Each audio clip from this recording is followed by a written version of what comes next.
Greetings, I'm Steve, and I'm here to talk to you today about extended detection and response. But we're going to start from the very beginning. So it's zero to not hero, because we can't get to hero in 45 minutes, but we are going to get to, knowing a few things. So this is our agenda. We're going to do a brief introduction, and then we're going to talk about some background information that you're really going to want to have before we really launch into what XDR is and why it's interesting. So this talk, as I mentioned earlier, it makes no assumptions at all. So you don't have to have any background in cybersecurity whatsoever. There's no prerequisites as far as knowledge at all. We're going to start from absolute zero. And because of that, we're going to spend quite a lot of time going over some background information. And for some of you, this is just going to be review, although I hope it will still be useful. But for others, this is going to be a brand new thing. And for you folks, I'm really excited for you. And this is really who I built this presentation for. So welcome, and I really hope you get something out of this. All right, let's begin with security operations centers. So let's just do basic definitions. What is a security operations center, or a SOC, as we're going to start referring to it? So it's a centralized business function. It's not a departmental thing. It's responsible for the organization's cybersecurity posture. It prevents, detects, and responds to threats. It may be internal, outsourced, or co-managed, but in reality, the vast majority of organizations use some kind of co-managed solution. Only very large organizations are completely internal. And finally, it might be a physical SOC or a virtual SOC, and virtual SOCs are becoming more and more common, largely due to that co-managed aspect of it. You don't have people in the same physical space doing the work like in years past.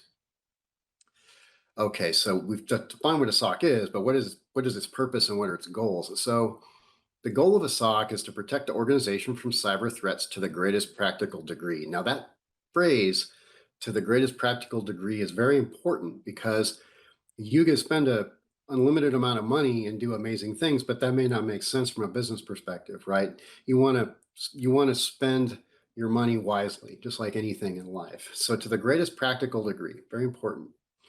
And from a business perspective, this is a risk management function. So let's look at this from the big picture perspective. So you have a business, and within most businesses, you're going to have something called governance, risk, and compliance. And the job of a GRC is to really look at and identify and categorize and rank and budget for risks. And there could be lots of different kinds of risks.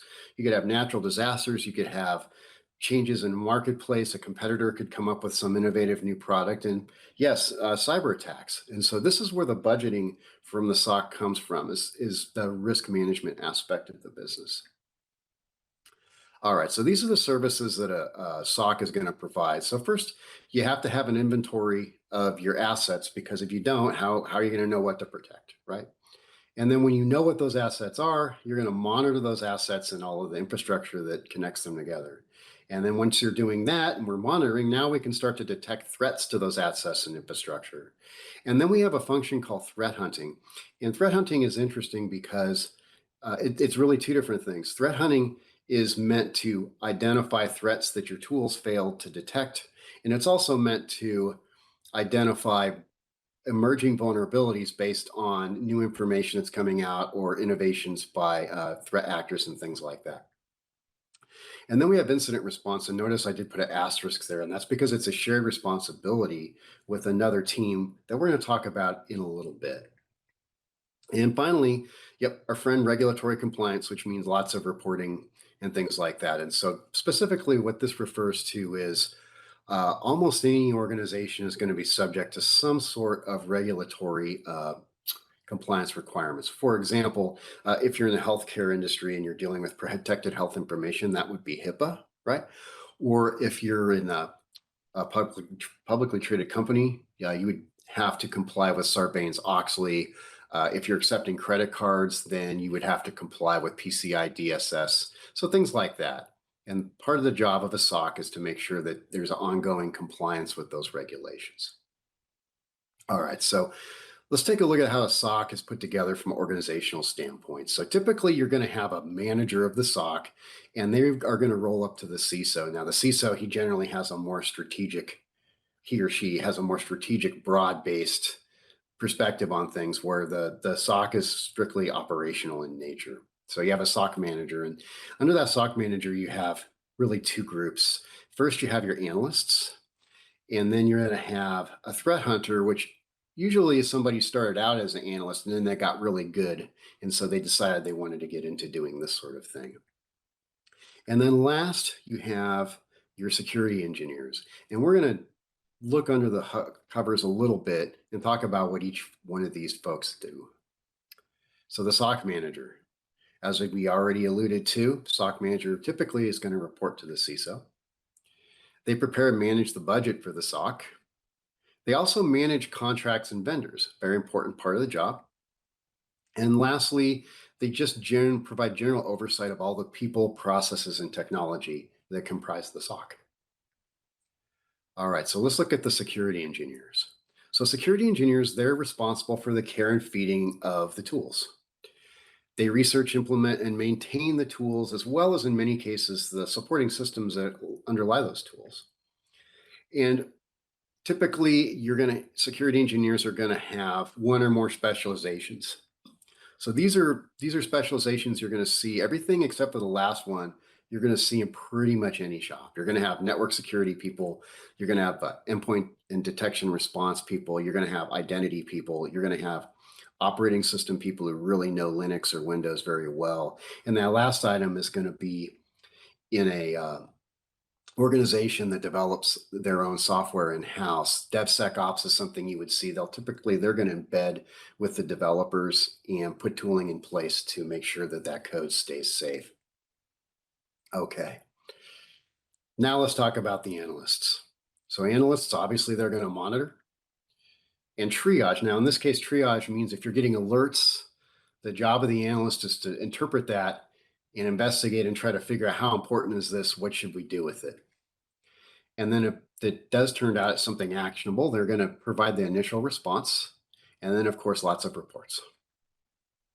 All right, so typically you're going to see SOC analysts divided into 3 tiers. We're going to talk about tier 1 and tier 2 here. They work closely together. So your tier 1 analysts, they spend a lot of time staring at screens, looking at alerts. So when they see alerts come in, they're going to make an initial investigation on that alert. They're going to assess it.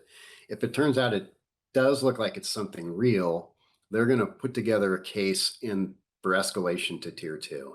And they'll often run vulnerability scans as part of that to get additional information for the tier 2 folks. And of course, reports. Now, tier 2, they're more focused on actually handling those alerts. And so they're going to assess the scope. Is this just one computer? Is it spreading to other computers? So they're going to try to determine what's the scope of this incident so that they can properly contain it.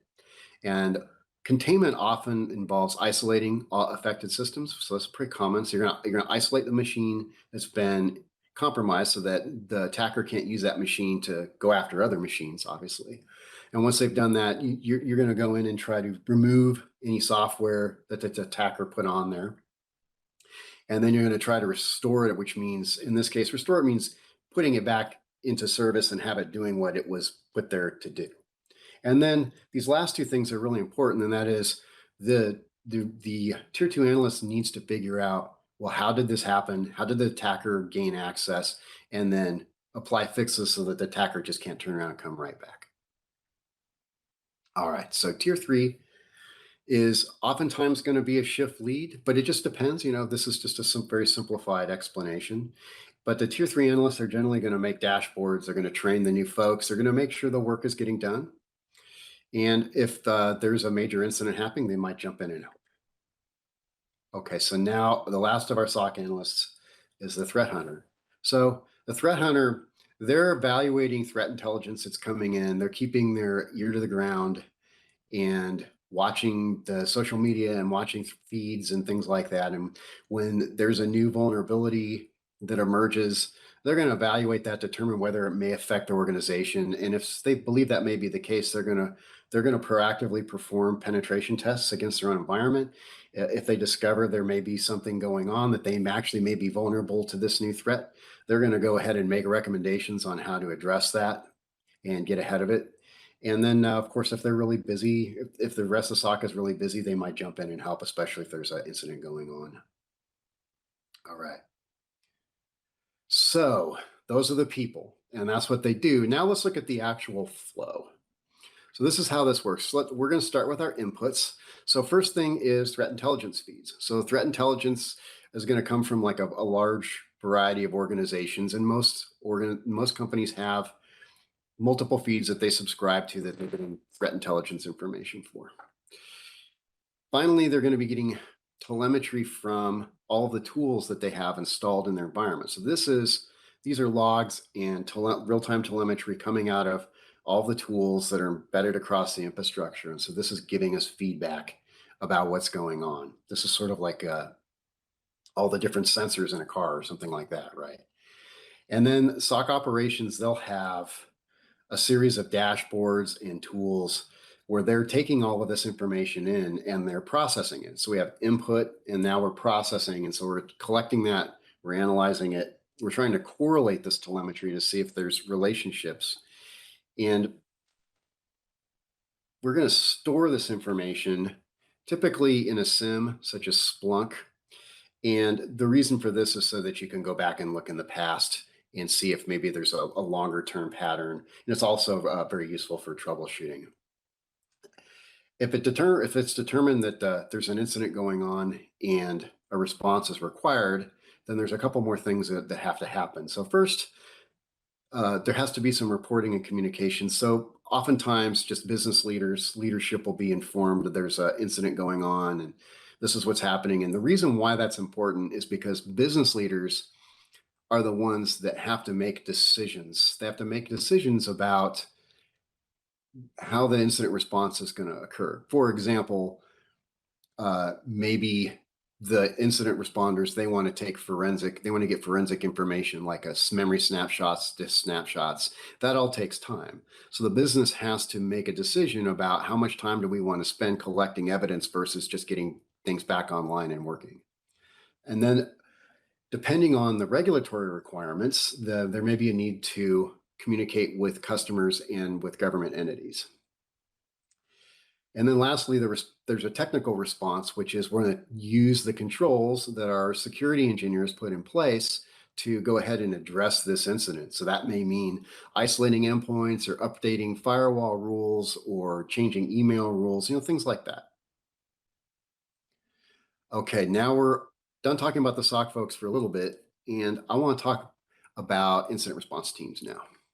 Okay, so I'm going to use the term computer security incident response team. That's not normally what you hear in casual conversation, but that's a technical term for it. And I just want you to know what it is so that when you see it, you understand it and you understand how it relates to the SOC, because sometimes that gets a little confusing. So computer security incident response team, they focus specifically on incident response. It can be ad hoc, which would be you've never had an incident or a major incident, so there's no organization. It's just a bunch of people get together on a bridge and figure it out. It could be an fully internal team, which would be a really large organization, or most commonly, it's going to be a third-party service. And those third-party services are usually engaged under an incident response retainer. So the organization is going to pay this firm ahead of time for this incident response service, and then there's an ongoing business relationship. It's really important to understand, however, that if you're going to have cyber insurance, that vendor needs to be approved by the provider. Now, typically that's going to be handled by the CISO. All right, so what are the goals of an incident response team? Their goals are very simple. Number one, they need to minimize the damage being caused by the attackers. They want to stop the spread. They want to stop damage from being done. And then they want to kick them out, right? They want to remove any code or artifacts that have been left behind by the attackers. And then finally, it's get things back into service, right? Get the business running again, get the organization working and doing what it's supposed to be doing. These are services that an incident response team provides. Is they're going to get the incident reports from the SOC. They're going to take over coordination of the incident response. So you remember that movie Die Hard? It's a little like that part where the police are in charge and then the FBI shows up and says, okay, we're in charge now, and then they start controlling things. That's what happens when the incident response team gets involved. They take over the coordination of response, and they're going to analyze everything that the SOC has done, and they're going to go ahead and roll up their sleeves and get busy with the task of actually recovering the business. This is interesting. The forensic stuff is usually handled by highly specialized folks. And this is what I was talking about before, where the business leaders, they're going to make a decision about how much forensic information they want to collect versus just trying to get back in service. And so you can bring in a third-party specialists who are very good at this sort of thing, and they'll go ahead and collect that information. So that's a higher level specialized service that you'll see in some cases. And the same thing with the crisis management support. If it's a really substantial breach, like in the case of ransomware that's completely taken a business offline, then the incident response provider may also provide crisis communications and things like that as an additional service. Okay, so how is an incident response team different from a SOC? This is a really important because there's a lot of confusion about this. So let's make sure we're crystal clear on this. So SOC is operations focused, right? It's that middle letter O, operations. Incident response is the I's. It's incident response focused, right? There's overlap, however, and this is where I think the confusion comes from, right? And the difference here is going to be the severity and the scope of the incident. So think about it like this. There's been a breach. The SOC looks at it. They quickly realize they've got a major incident on their hands and things are happening a lot more quickly than they're going to be able to deal with it. At that point, they're going to go ahead and pull the fire alarm. They're going to call the incident response team, and the incident response team is going to rock up and take over. Clear as mud, right? Okay. Now that we've talked about the SOC and about incident response teams, we're going to start to dive into some details about incident response and how attackers do their thing and how responders do their thing. Okay. So I'm not going to go through and talk about all these things individually. What I want to do, though, is just show you these are the kinds of threats that defenders are typically looking at in terms of how attackers are trying to accomplish their goals. So yeah, phishing, super common. It's the most common way that attackers will gain initial access, right? You have account compromise, things like that. So these are the very common types of threats that you're going to see. And then these are going to be the controls that go along with those threats. So we have endpoint detection and response. We have firewalls. We have all these different things. I mean, they're fun to play with, but they're there to counter those threats. That's the whole point of them. So we had a little problem with the slide deck. That's okay. So threat to control mapping. So now we've talked about the threats and we've talked about the controls.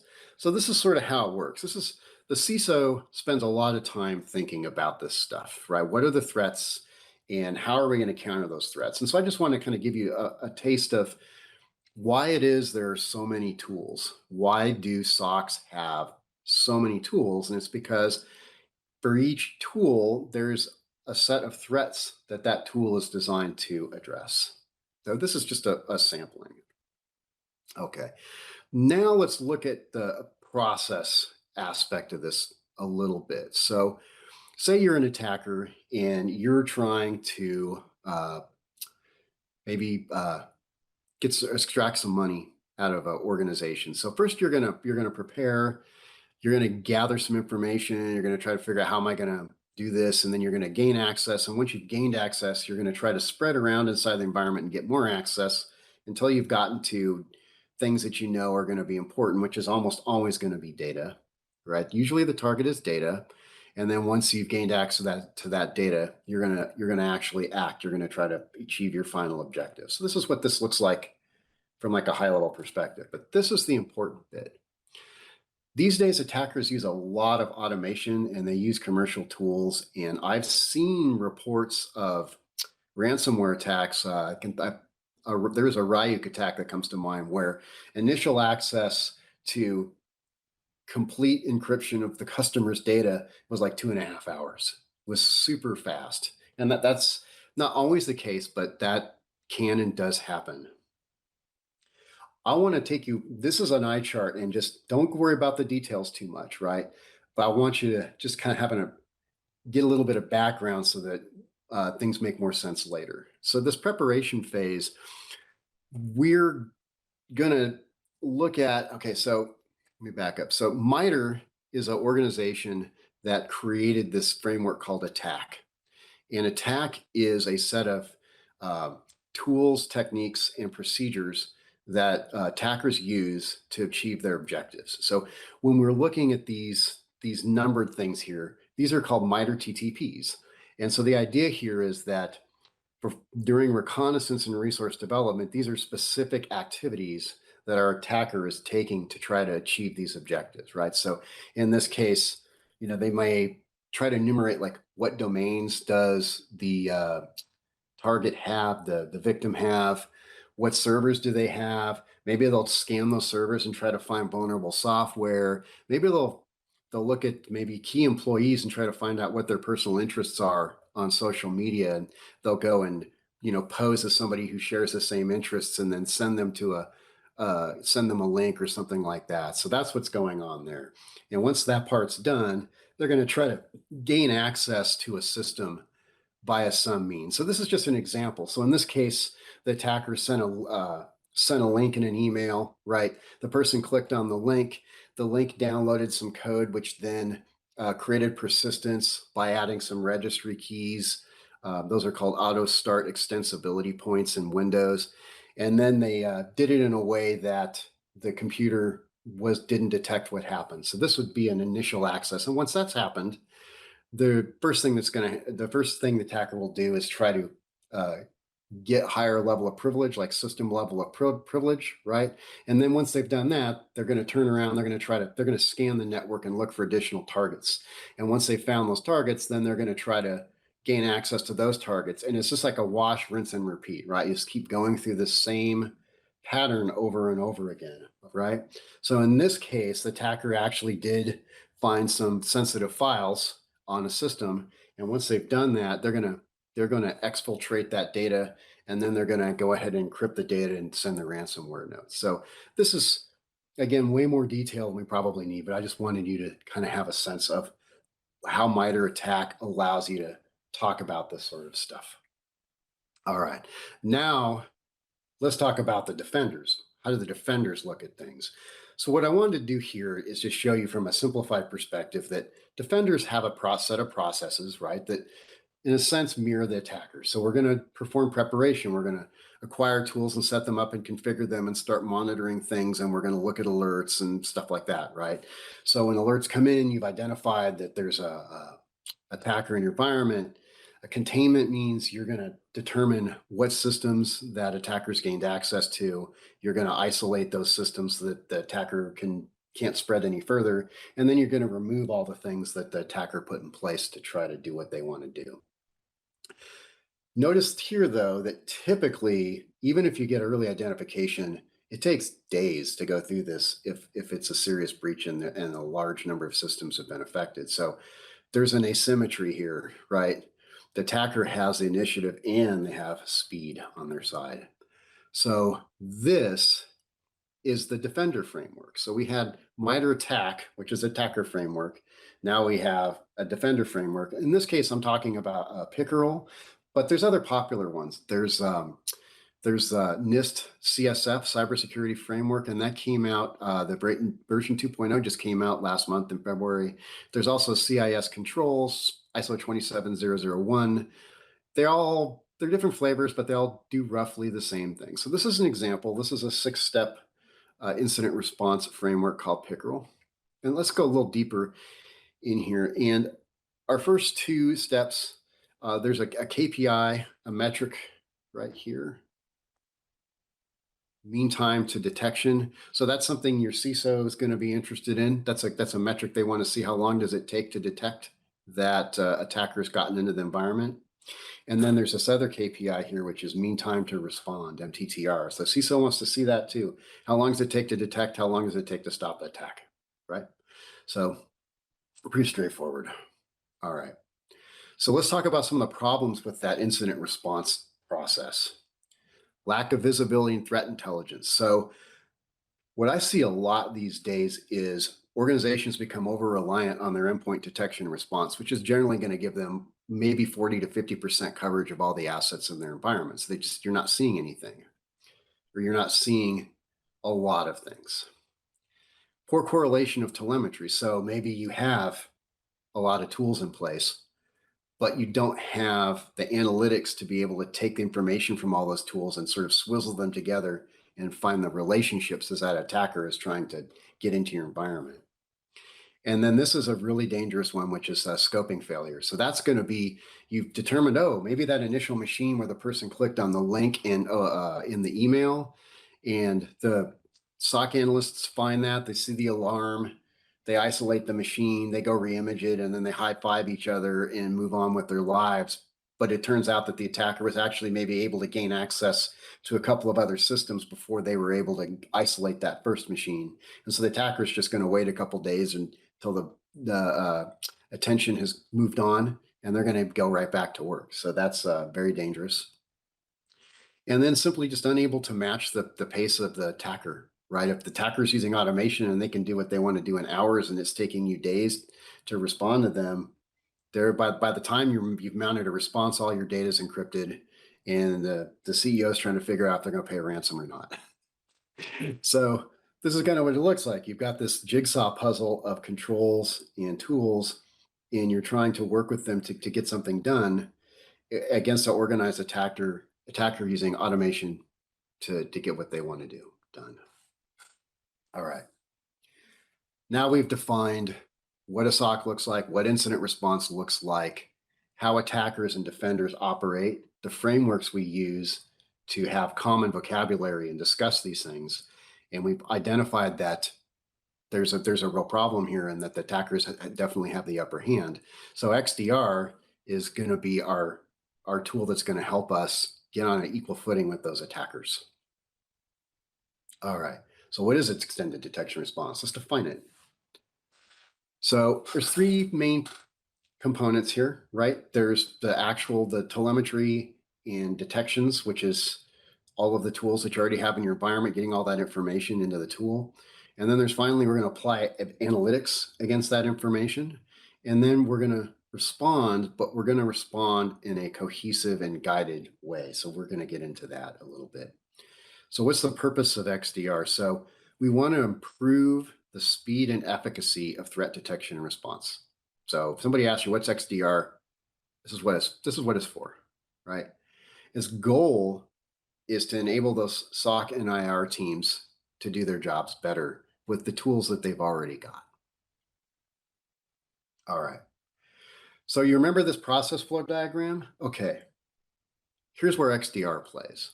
So we have our inputs, which is our threat intelligence and our telemetry. We have our SOC operations, where we're processing the information, right? So this is input, right? And then this is processing. We're processing the information. And then this is when we're responding, XDR is actually able to go out there and make changes through those controls. Okay, so I'm just signposting this. We're going to go through these in detail.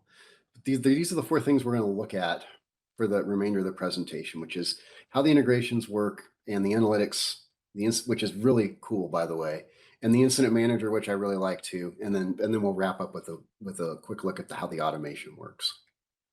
All right, so high level architecture. So it's a bit of an eye chart, but again, input, right? Processing, output. Okay, so let's start with our input.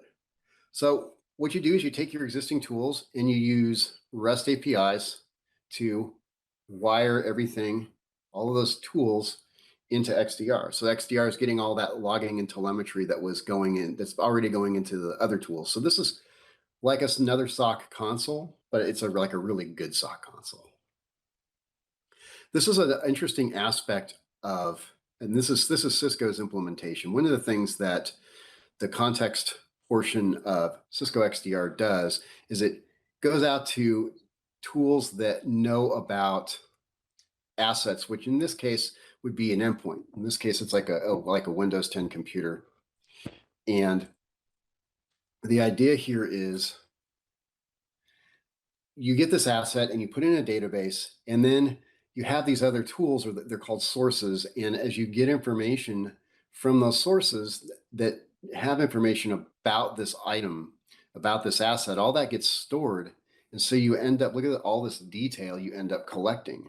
This is super useful, not only from an automation standpoint, but also as an analyst. You can go in and look up a machine and you can find out information about that machine. You get lots of context, which is really, really important when time is of the essence. The other thing that's really important to note about this is we need these assets because we need this value part right here, where it says defining an asset's value. So we're going to look at that in a second. Okay, detection, probably my favorite part. So XDR gets all the telemetry from its sources, and it's going to do behavioral analytics. It's also going to look at alerts if you have cloud assets like AWS or Azure. And then we're going to look at threat intelligence. So that's just taking threat intelligence, getting indicators of compromise, and then looking at this other telemetry about things that are in your environment and determining whether or not those global activities that threat actors are doing may be affecting you. Okay, this is really neat. So detection architecture, we've already talked about, we're getting the raw telemetry, kind of beating that to death a little bit. So once we get the raw telemetry, XDR Analytics is going to run detection logic on that telemetry, looking for indicators. And if it finds something to alert on, those alerts go into another database. And after that happens, there's a second level of detection that happens. And this is different. Now what we're looking for is we're looking for patterns. Remember when we talked about Mitre, how those TTPs show a chain of events, right? Someone clicks on a link, they download some code, some things get added to the registry of that computer. That computer then turns around and does maybe a port scan, like a subnet scan, looking for other computers. So there's a chain of events that happens, right? And so what's happening here is this detection logic is looking for, I've got these alerts. Are these alerts related, and how are they related, right? So this is evaluation. And if it turns out that there is a chain of events that seem to be related, then we can say, okay, there's probably an incident. So XDR, when it sees an attack chain and it determines that attack chain, yes, it's an incident, it's going to go ahead and create an incident, and it's going to immediately go out and it's going to query all of the sources that have been wired in to try to get as much information about those affected assets that are part of the incident as it can, right? And then it's going to score. We're going to talk about that in a minute. And once all that's done, that incident gets put in the incident store. So attack chains. So we were talking about Mitre, and this is why Mitre is so important, is it gives us a way to talk about and understand an attacker's activities and how those activities relate to each other as they're trying to achieve their objective. And so attack chains are an advanced form of detection where the XDR Analytics is able to go in and see and connect the dots of how all these things are related. So this is really great because computers are a lot faster than people. And so think of this is almost like a tier one SOC analyst, like a robotic tier one SOC analyst. So it's really cool. All right, so this is a page, the landing page of the incident manager. And notice we have a prioritized list of incidents right here. So this is one of the really nice things that XDR does for you is when you do have an incident, it's going to give you the priorities. So as an analyst, you can decide what you're going to tackle first. And notice in this case, we can click on an incident and we get what's called a drawer. So that's what this is right here, this guy. And notice we've got some Mitre TTPs right here. And also this is where you can go ahead and assign this incident to people on the team. So that's really useful, right? And then we've got a description right here. And then finally, if you decide you're going to take this and start working it, you click on this button down here, and that brings you into the detail page of the incident management tool. So let's talk about how the prioritization works. So the detection risk is based on those Mitre TTPs right here. And then the asset value is based, remember I talked about how XDR develops a database of assets and there's a value it's assigned to those assets.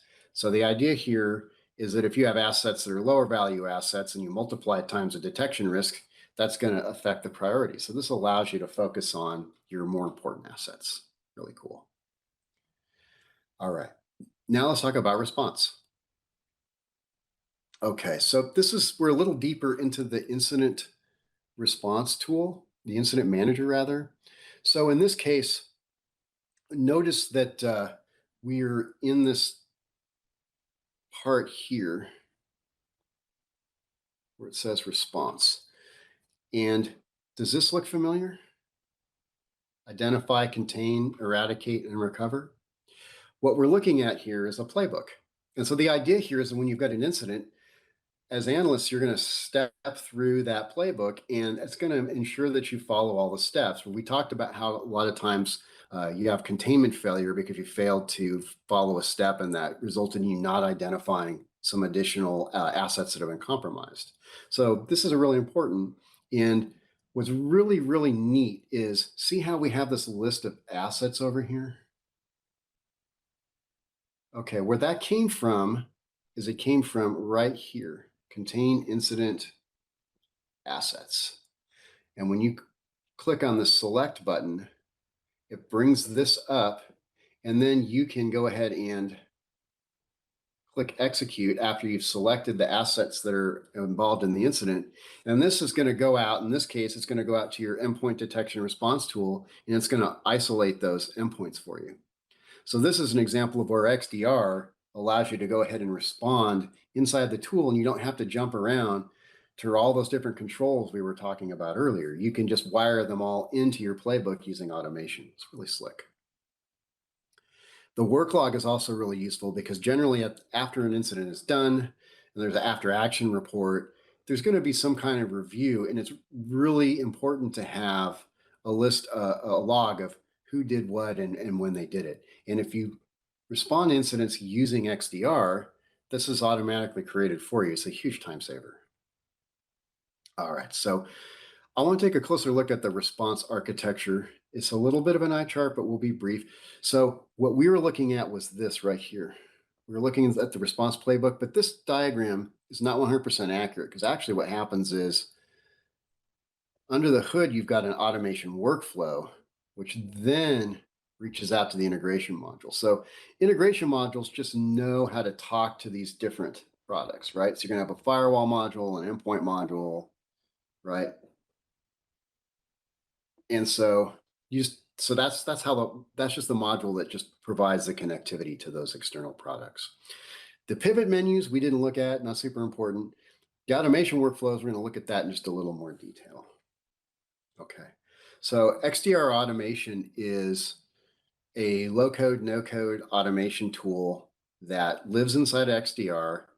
You can use it for more than just incident response. And you can actually trigger workflows in a variety of ways. And in this talk, I showed how these automation workflows get wired into a playbook, but you can also trigger them in lots of other ways. So it's like a really useful tool, extremely powerful. And this is how we actually go out and do things and do that response part. Okay, so let's talk about what we learned today. We learned that cybersecurity is about risk management from a business perspective. We learned that the SOC is your nerve center. We learned that we use frameworks to understand both offense and defense.